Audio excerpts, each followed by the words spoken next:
Assalamualaikum warahmatullahi wabarakatuh.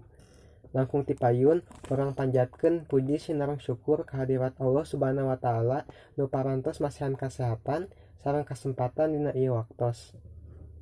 Ibu Tevi nu dipikahormat sareng rerencangan sadaya nu dipikacinta. Nuntut ilmu marupa salah sahiji kawajiban urang sadaya salami hirup di dunia. Tina ilmu urang tiasa ngarasakeun kabahagiaan sapertos hadis Nabi barang saha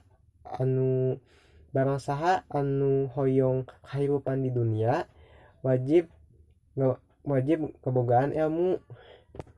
Kitu oge kabahagiaan di akhirat. Janten lamun urang hayang bahagia dunia jeung akhirat, urang wajib ngabogaan ilmu.